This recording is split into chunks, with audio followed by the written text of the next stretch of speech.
날마다 하나님 말씀 가까이 하는 성도님들에게 하나님의 은혜가 함께하길 원합니다. 오늘 하나님께 주신 말씀은 사도행전 4장 1절에서 12절까지 말씀입니다. 사도들이 백성에게 말할 때에 제사장들과 성전 맡은 자와 사두개인들이 이르러 예수 안에 죽은 자의 부활이 있다고 백성을 가르치고 전함을 싫어하여 그들을 잡음에 날이 이미 저물었으므로 이튿날까지 가두었으나 말씀을 들은 사람 중에 믿는 자가 많으니 남자의 수가 약 5천이나 되었더라.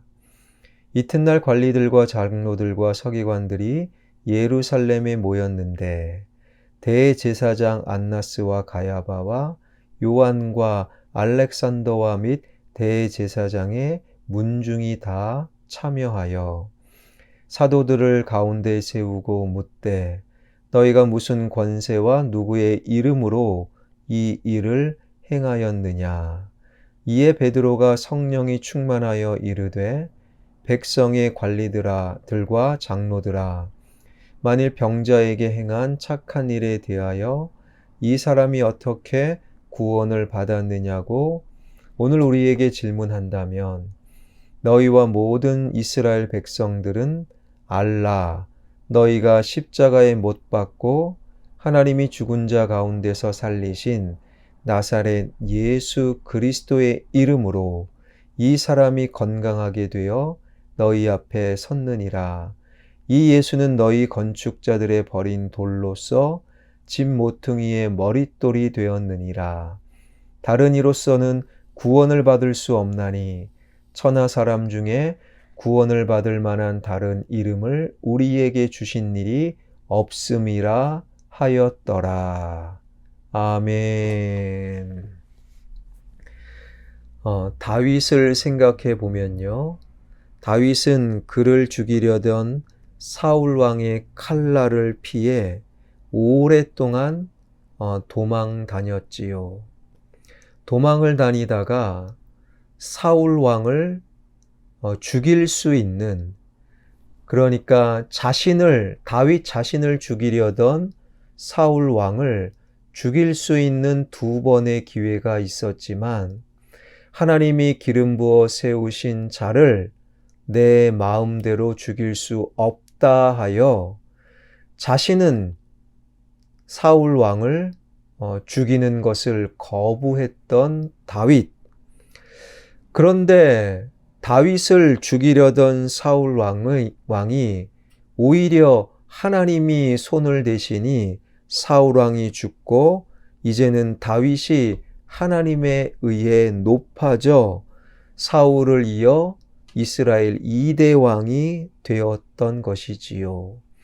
그때 다윗은 시편 118편의 시로 하나님을 찬양했는데요. 그중 시편 118편 22절, 23절은 다음과 같이 노래하고 있습니다. 건축자의 버린 돌이 집 모퉁이의 머릿돌이 되었나니 이는 여호와의 행하신 것이요 우리 눈에 기이한 바로다. 여기에서 건축자란 사울 왕을 의미하며 버린 돌이란 다윗 자신을 의미하는 것이지요. 이스라엘의 사울 왕은 자기 자신을 이스라엘의 건축자로 여기고 있었습니다. 그래서 주위의 만류에도 불구하고 그는 다윗을 반드시 죽이려고 했던 것이지요.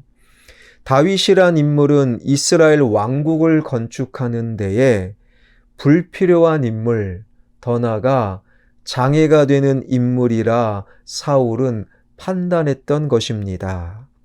사울은 오직 다윗을 죽이기 위한 3,000명의 특공대를 조직하여 온 이스라엘을 샅샅이 뒤지고 다녔지요. 그러나 사울 왕이 쓸모없다고 버린 다윗을 하나님께서는 높이셔서 이스라엘 집의 모퉁이 머릿돌, 즉 이스라엘의 주춧돌로 다윗을 삼으셨던 것입니다. 은과 금은 없었지만 그러나 나에게 있는 것, 곧 나사렛 예수 그리스도의 이름으로 안진뱅이를 걷게 한 베드로는 성전에 모여 있던 이스라엘 백성들을 향하여 예수님의 부활을 증거하였지요. 그러나 그와 같은 베드로의 행동을 마땅치 않게 여겼던 제사장들, 성전 맡은 자, 그리고 사두개인들이 베드로를 비롯한 사도 일행을 체포하여 감옥에 가두었다라는 거예요. 오늘 본문 1절부터 3절입니다.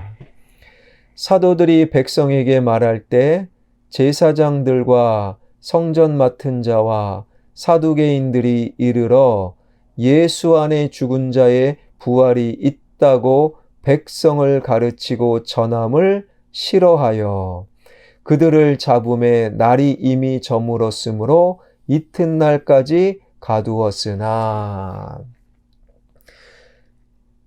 종교 지도자들, 성전을 맡은 자들, 그들은 자신들 마음에 싫다고 진리이신 복음 되시는 예수 그리스도의 부활을 전하는 베드로 일행을 감옥에 가두어 버렸다라는 거예요. 여러분 혹 내 마음에 들지 않는다고 주님의 말씀을 거부하고 주님께 등 돌리고 있는 것은 아닌지요. 내가 성전 안에 있고 성전 밖에 있다. 그것은 그리 중요한 것이 아닐 수도 있어요. 성전 안에 있어도 내 마음에 들지 않는다고 진리를 거부했던 당시 제사장들, 성전 맡은 자들, 사두개인들의 모습을 우리는 묵상할 수 있어야 합니다. 그렇게 베드로 일행을 감옥에 가두어 둔 이후 날이 밝았어요. 이튿날이 되어 대제사장 안나스와 가야바를 비롯한 관원들과 장로와 서기관들이 다 한자리에 모여 베드로 일행을 재판하기 위한 유대교 종교회의가 열리게 되었지요. 그들은 사도들을 한가운데 딱 세워놓고 도대체 누구의 허락으로 성전에서 병자를 고쳤고 또 예수 부활을 가르쳤는지 누구의 허락으로 그러한 짓을 했는지 아주 엄히 따져 물었던 것입니다. 이에 대해 베드로는 그 모든 일을 행하신 분은 예수 그리스도이시다 당당히 밝히면서 오늘 본문 11절, 12절을 통하여 이렇게 말하고 있는 것입니다. 이 예수는 너희 건축자들의 버린 돌로서 집 모퉁이의 머릿돌이 되었느니라.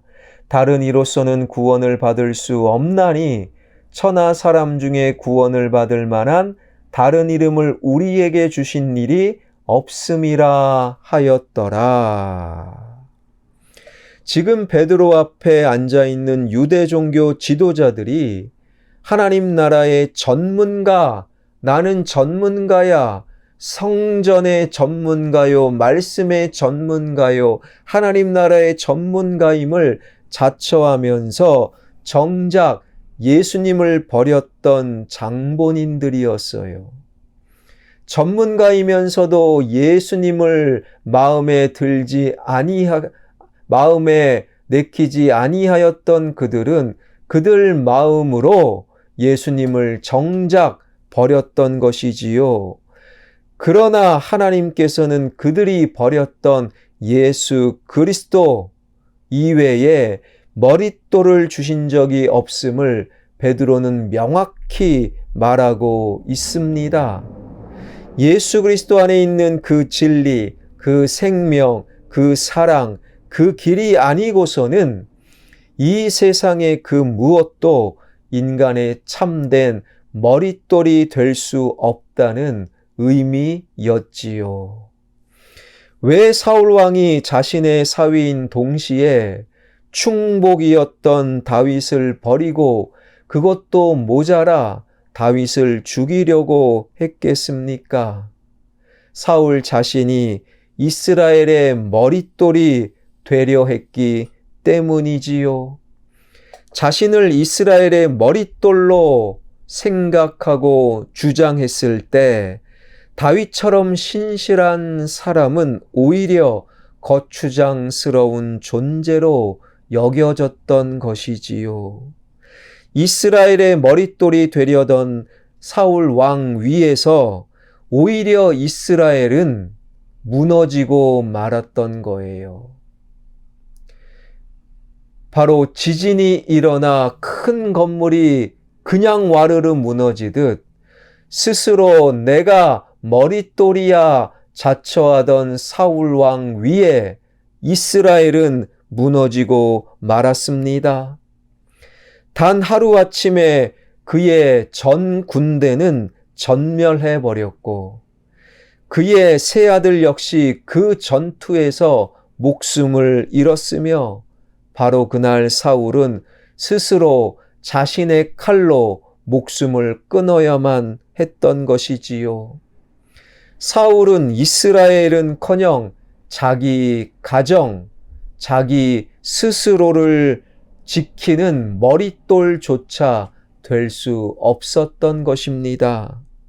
왜 유대 종교 지도자들이 예수 그리스도를 못 박아 죽였겠습니까? 예수님이 마음에 들지 않았던 것이지요. 예수님이 인기가 오르고 예수 그리스도의 가르침을 당시 예루살렘 성전에서 받아들일 때 성전을 통해 그들의 주머니를 채우던 그들의 탐욕은 버릴 수밖에 없었기에 예수님의 가르침이 마음에 들지 않았던 것입니다.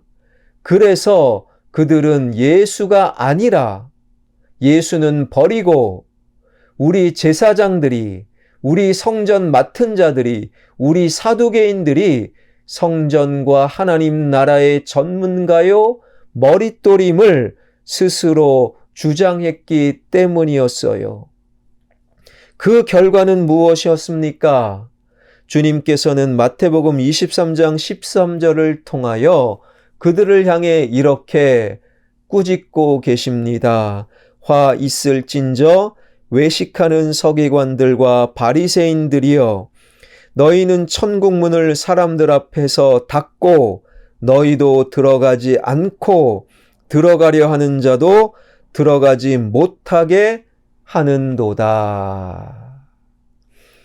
그러니까 스스로 마음에 들지 않는다고 진리의 말씀을 버리고 예수님을 십자가에 못 박아 스스로 교회의 머릿돌이 되려 했던 그들은 오히려 천국에 들어가지 못하고 천국에 들어가려는 자들마저도 못 들어가게 하는 자들이다라는 주님의 엄중한 화해 선포를 들을 수밖에 없었던 것이지요. 그들이 하나님 나라의 머릿돌을 스스로 자처할 때 그들에게 돌아간 것은 주님으로부터의 화 선포였던 것입니다. 여기서 우리는 한 가지 분명한 성경의 원칙을 발견할 수 있어요. 인간은 어떤 경우에도 자신을 위해서든 다른 사람을 위해서든 인간을 위한 머릿돌이 될 수 없다라는 사실입니다. 인간의 그 어떤 생각, 경험, 지식과 학문, 그 모든 것조차 인생이라는 짐 모퉁이에 머릿돌이 될 수는 없다라는 거예요. 오직 죽음을 깨트리시고 부활하신 예수 그리스도 안에 있는 그 영원한 진리와 영원한 생명과 사랑만이 인간을 위한, 그리고 하나님 나라를 위한 진정한 머릿돌이 될 수 있음을 우리는 잊지 말아야 합니다. 우리 삶의 머릿돌 되시는 예수님을 붙들고 나는 어떠한 경우라도 내 인생에, 내 가정에, 내 자녀에, 우리 교회에 머릿돌이 될 수 없음을 기억하고 내 인생을, 내 자녀를, 내 가정을, 내 건강과 내 생명과 우리 교회를 머릿돌 대신 주님께 맡겨드리는 저와 여러분, 우리 모두가 되길 주님의 이름으로 축원합니다. 기도하겠습니다. 살아계신 하나님 감사드립니다.